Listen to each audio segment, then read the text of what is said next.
I want you to walk into your kitchen after this video, open the refrigerator, look at what's in there, because somewhere in that refrigerator right now, there are foods that millions of people over 60 heat up every single day in the microwave. Foods that seem completely harmless. Foods that might even seem healthy, but when they get hit with that microwave heat, something happens inside them that most people have absolutely no idea about. I'm not talking about a minor issue. I'm talking about a chemical reaction that produces compounds your body was never designed to handle repeatedly. And after 60, your ability to neutralize those compounds is significantly weaker than it was 20 years ago. Stay with me, because what I'm about to share could change something you do in your kitchen starting today. Here's what most people believe about microwave cooking. They believe that if food was safe before heating, it's still safe after heating. Same food, same nutrients, just warmer. I understand that assumption completely. It makes logical sense. But here's what 20 years of working with patients over 60 has shown me. The microwave doesn't just heat food. It creates a rapid, intense, localized heat that triggers chemical reactions inside certain foods that simply don't happen with other cooking methods. And some of those reactions produce compounds that the World Health Organization classifies as probable human carcinogens. That's not my opinion. That's published science. The problem is, nobody is explaining it in plain language to the people who need to hear it most. Until today. My name is Dr. Ben Bates. I've spent more than 20 years in preventive medicine, focused specifically on aging and longevity in adults over 60. I've worked alongside oncologists, cardiologists, and gastroenterologists. I've reviewed patient histories that made no sense on paper, people doing everything right, until we found one common thread.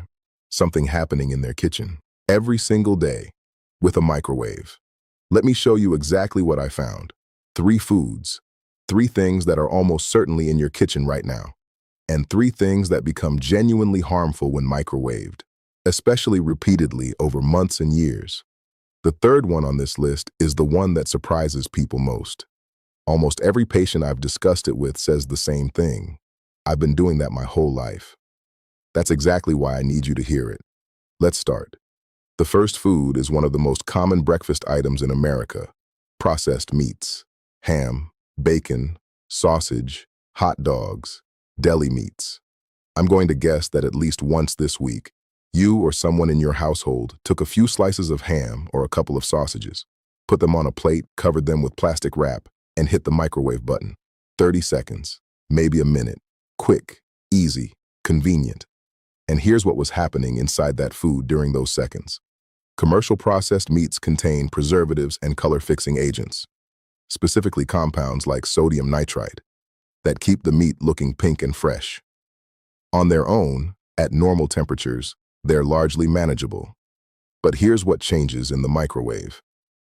The intense, rapid heat causes the amino acids in the meat to react directly with those preservatives. That reaction produces compounds called nitrosamines. The World Health Organization doesn't use uncertain language about nitrosamines.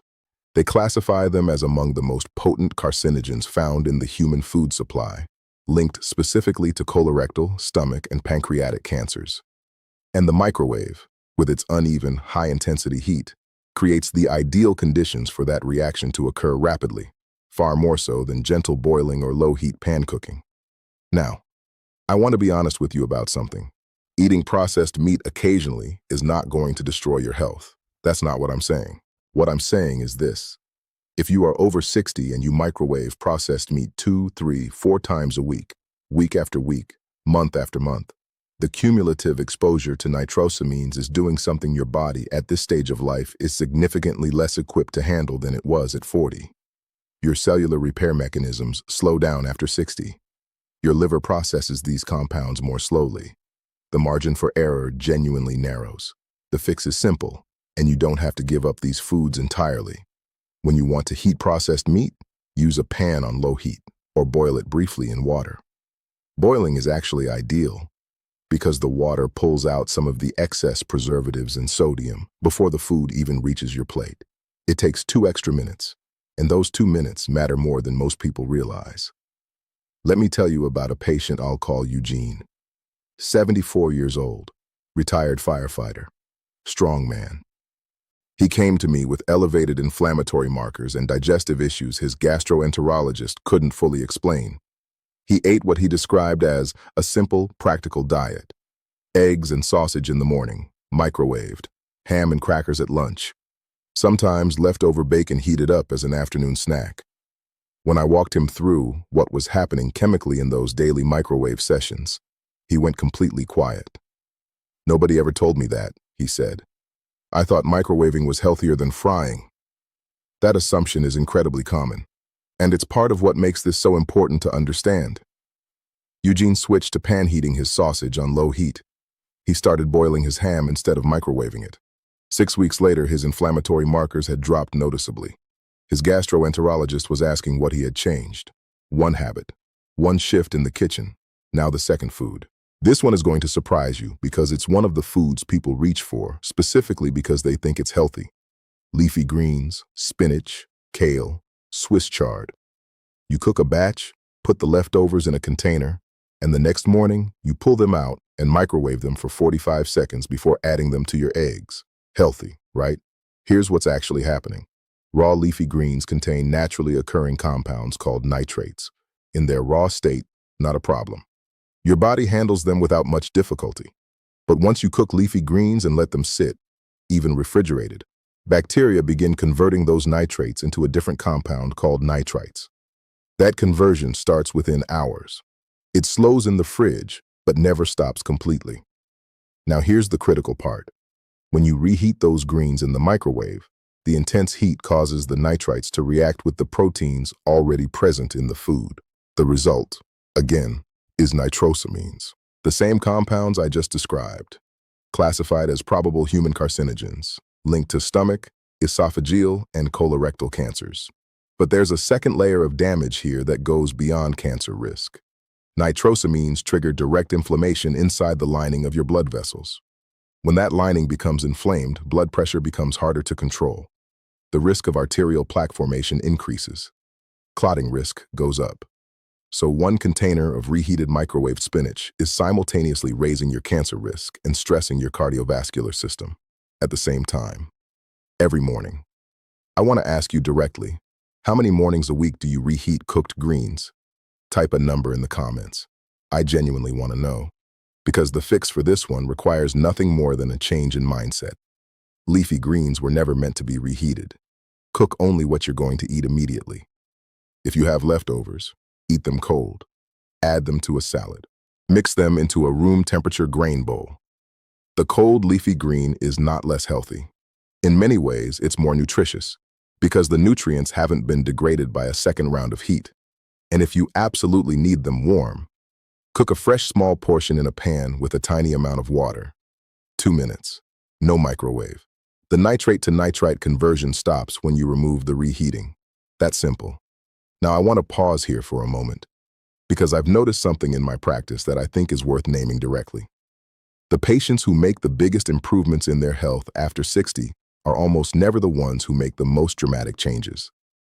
They're the ones who identify 2 or 3 specific daily habits that were quietly working against them and simply stop doing those things. No new supplements, no expensive programs, just removing a consistent source of low-level damage that had been running in the background for years. What I'm describing today is exactly that kind of change. And the third food on this list, this is where it becomes especially important. Because this one doesn't involve meat. It doesn't involve anything people typically think of as risky. It involves something most households use daily without a second thought. Stay with me. Plastic containers. I know that's not a food, but it becomes part of your food the moment you microwave it inside one. And this is the one that genuinely concerns me most for people over 60. Here's what most people don't fully understand about plastic containers. When you microwave food in a plastic container, even one labeled microwave safe, the heat causes microscopic amounts of chemical compounds to migrate from the plastic into your food. The 2 most studied and most concerning are BPA, bisphenol A, and phthalates. These are called endocrine disruptors. Let me explain what that means in plain terms. Your body runs on hormones. Hormones are chemical messengers that regulate metabolism, cell repair, immune function, brain health, essentially everything that keeps you healthy after 60. Your cells have specific receptor sites. Think of them as locks that these hormones fit into perfectly. BPA and phthalates are structurally similar to your natural hormones. They fit into those same locks, but they send the wrong signals. And when the wrong signals are being sent continuously, through those receptor sites across your entire body, the downstream effects include increased risk of metabolic disorders, disrupted immune function, accelerated cellular aging, and according to growing research, elevated risk of hormone-sensitive cancers, including breast and prostate cancer. Now, I hear the question already. But Dr. Bates, my container says microwave safe right on the bottom. Here's what microwave safe actually means. It means the container won't melt or deform under normal heat. It means the structural integrity of the plastic holds. It does not mean that no chemicals migrate into your food. Those are two completely different things. And here's where the real risk comes in for people over 60. Oil. When you microwave food that contains oil or fat, fried food, casseroles, meat with any fat content, the oil heats far beyond the boiling point of water. It can reach 120, 130, even 150 degrees Fahrenheit in concentrated spots inside that container. At those temperatures, the plastic in direct contact with the heated oil exceeds its safe threshold, even if the container says microwave safe. Have you ever noticed a container turn white or slightly rough after microwaving something with sauce or oil in it? That discoloration is visible evidence of chemical breakdown at the surface of the plastic. What you can't see is what went into the food. And if you're eating from plastic containers microwaved daily, you are ingesting a consistent low-level stream of endocrine-disrupting compounds with every meal. After 60, when your hormonal systems are already shifting, when your cellular repair mechanisms are already slower, that consistent exposure matters significantly more than it did at 45. Let me tell you about a patient I'll call Miriam, 69 years old, retired librarian, meticulous about her health. She took her supplements, walked daily, cooked most of her own food. She came to me because she felt like something was off. Fatigue she couldn't explain, sleep that wasn't restoring her, and inflammatory markers that had been creeping upward for 2 years. We went through everything, and then I asked about her containers. She described her system exactly. She batch cooked on Sundays, portioned everything into plastic containers, stacked them in the fridge, and microwaved them one by one throughout the week.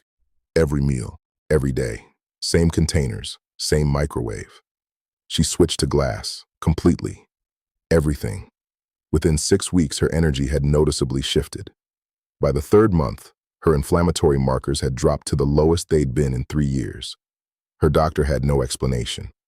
I did. The fix for this one is the most straightforward of all 3. Replace your plastic containers with glass or ceramic. That's it. You don't need to stop using your microwave.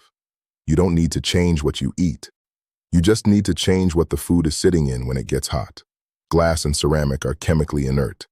No matter how hot they get, no matter how much oil or acid is in the food, nothing migrates from the container into what you're eating. They clean easily, they don't hold odors, and they last essentially forever. You can find good glass containers at any home goods store, often for very reasonable prices.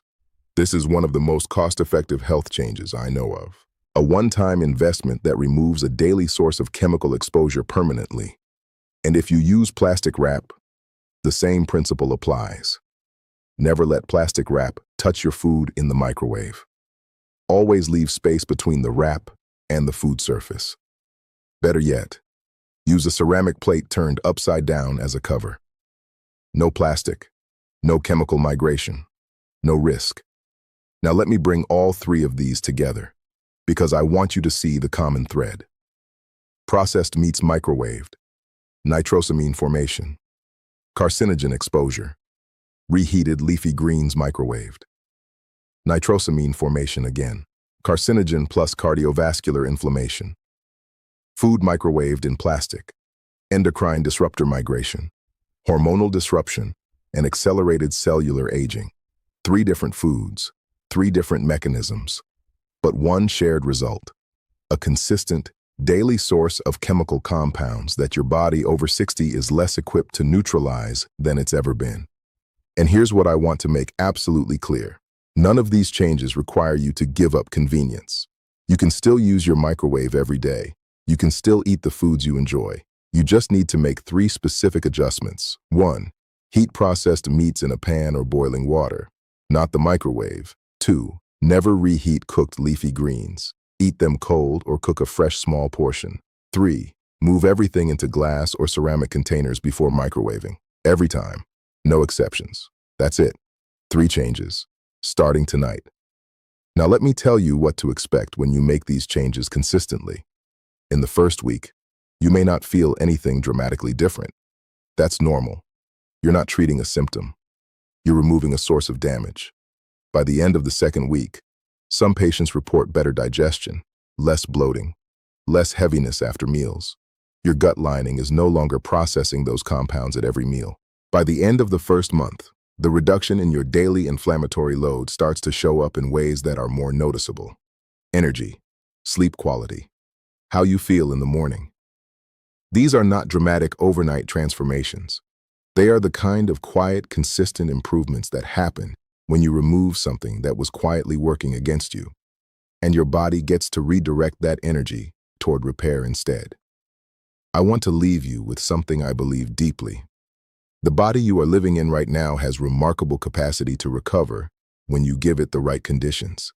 Inflammation responds to what you feed it. Cellular stress responds to what you expose it to daily. You cannot control everything, but you can control what happens in your kitchen. And your kitchen, what you heat, how you heat it, what you heat it in, is one of the most powerful levers you have over your health after 60. The information I've shared with you today isn't complicated. It doesn't require a prescription. It doesn't require a dramatic lifestyle change. It requires 3 specific adjustments to things you already do every single day. That's within your reach. Starting today, I want to ask you something before you go. Which of these 3 surprised you most? The processed meat, the leafy greens, or the plastic containers? Leave it in the comments. I read every single one. And if someone you care about is microwaving these foods right now, please share this video with them. Not to alarm them, to give them what you now have. Information that changes a daily habit before that daily habit changes something that can't be changed back. If this video was useful to you, hit the like button. It helps more people over 60 find this information. And subscribe if you haven't already. Because what I share here are the conversations that rarely happen in a standard doctor's appointment, but absolutely should. Take care of yourself. Take care of your kitchen. And take care of the people around your table. Everything in this video is general medical information based on published research and clinical experience. It is not a substitute for your personal medical care. Please speak with your own physician before making significant changes to your diet or health routine.